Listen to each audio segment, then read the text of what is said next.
Law 29. Plan all the way to the end. Judgment.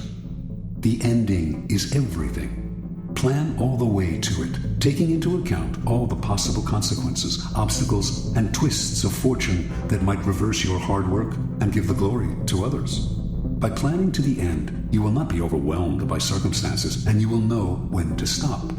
Gently guide fortune and help determine the future by thinking far ahead. Transgression of the law. In 1510, a ship set out from the island of Hispaniola, now Haiti and the Dominican Republic, for Venezuela, where it was to rescue a besieged Spanish colony. Several miles out of port, a stowaway climbed out of a provision chest. Vasco Núñez de Balboa, a noble Spaniard who had come to the New World in search of gold, but had fallen into debt and had escaped his creditors by hiding in the chest. Balboa had been obsessed with gold ever since Columbus had returned to Spain from his voyages with tales of a fabulous but as yet undiscovered kingdom called El Dorado. Balboa was one of the first adventurers to come in search of Columbus's land of gold, and he had decided from the beginning that he would be the one to find it through sheer audacity and single-mindedness. Now that he was free of his creditors, nothing would stop him. Unfortunately, the ship's owner, a wealthy jurist named Francisco Fernandez de Encisco, was furious when told of the stowaway, and he ordered that Balboa be left on the first island they came across. Before they found any island, however, Encisco received news that the colony he was to rescue had been abandoned. This was Balboa's chance. He told the sailors of his previous voyages to Panama and of the rumors he had heard of gold in the area. The excited sailors convinced Encisco to spare Balboa's life and to establish a colony in Panama. Weeks later, they named their new settlement Darien. Darien's first governor was Encisco, but Balboa was not a man to let others steal the initiative. He campaigned against Encisco among the sailors, who eventually made it clear that they preferred him as governor. Encisco fled to Spain, fearing for his life. Months later, when a representative of the Spanish crown arrived to establish himself as the new official governor of Darien, he was turned away. On his return voyage to Spain, this man drowned. The drowning was accidental, but under Spanish law, Balboa had murdered the governor and usurped his position. Balboa's bravado had got him out of scrapes before, but now his hopes of wealth and glory seemed doomed. To lay claim to El Dorado, should he discover it, he would need the approval of the Spanish king, which, as an outlaw, he would never receive. There was only one solution. Panamanian Indians had told Balboa of a vast ocean on the other side of the Central American Isthmus, and had said that by traveling south upon this western coast, he would reach a fabulous land of gold, called by a name that to his ears sounded like Biru. Balboa decided he would cross the treacherous jungles of Panama and become the first European to bathe his feet in this new ocean. From there, he would march on El Dorado. If he did this on Spain's behalf, he would obtain the eternal gratitude of the king and would secure his own reprieve, only he had to act before Spanish authorities came to arrest him. In 1513, then, Balboa set out with 190 soldiers. Halfway across the isthmus, some 90 miles wide at that point, only 60 soldiers remained, many having succumbed to the harsh conditions, the blood-sucking insects, the torrential rainfall, fever. Finally, from a mountaintop, Balboa became the first European to lay eyes on the Pacific Ocean. Days later, he marched in his armor into its waters, bearing the banner of Castile and claiming all its seas, lands, and islands in the name of the Spanish throne. Indians from the area greeted Balboa with gold, jewels, and precious pearls, the like of which he had never seen. When he asked where these had come from, the Indians pointed south to the land of the Incas. But Balboa had only a few soldiers left. For the moment, he decided he should return to Darien, send the jewels and gold to Spain as a token of goodwill, and ask for a large army to aid him in the conquest of El Dorado. When news reached Spain of Balboa's bold crossing of the isthmus, his discovery of the Western Ocean, and his planned conquest of El Dorado, the former criminal became a hero. He was instantly proclaimed governor of the new land. But before the king and queen received word of his discovery, they had already sent a dozen ships under the command of a man named Pedro Arias Davila, Pedrerius, with orders to arrest Balboa for murder and to take command of the colony. By the time Pedrerius arrived in Panama, he had learned that Balboa had been pardoned and that he was to share the governorship with the former outlaw.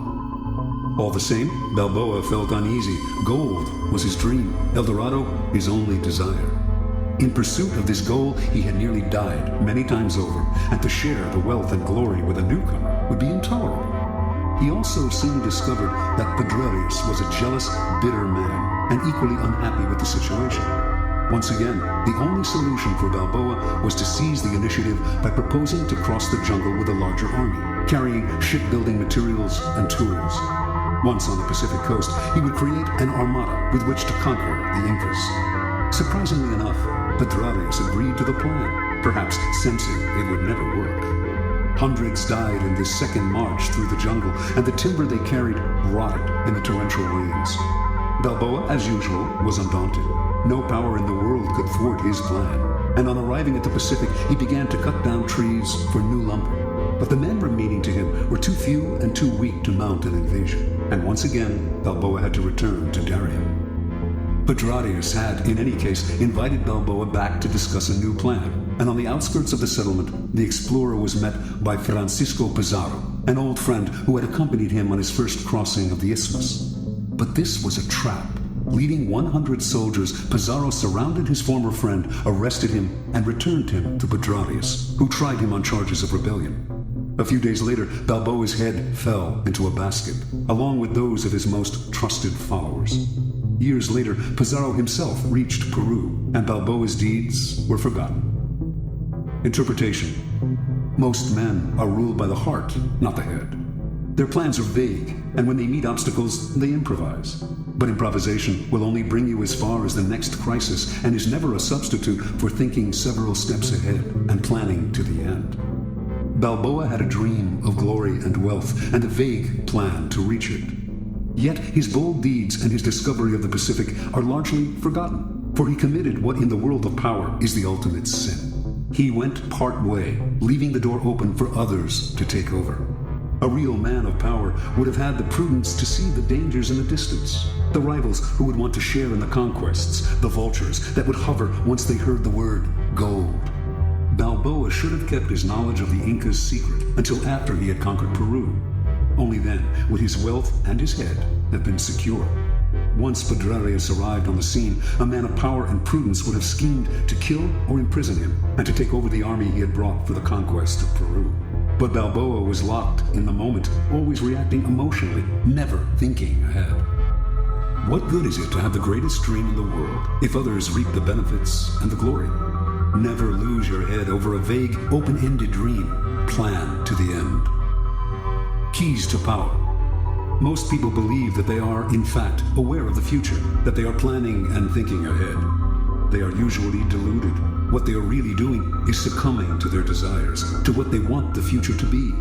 Their plans are vague, based on their imaginations, rather than their reality. They may believe they are thinking all the way to the end, but they are really only focusing on the happy ending and deluding themselves by the strength of their desire. The ending is everything.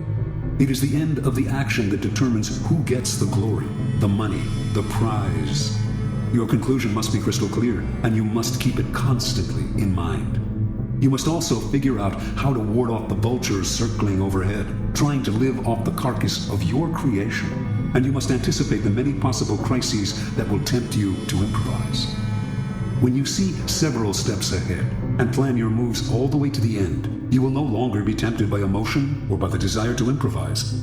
Your clarity will rid you of the anxiety and vagueness that are the primary reasons why so many fail to conclude their actions successfully. You see the ending and you tolerate no deviation.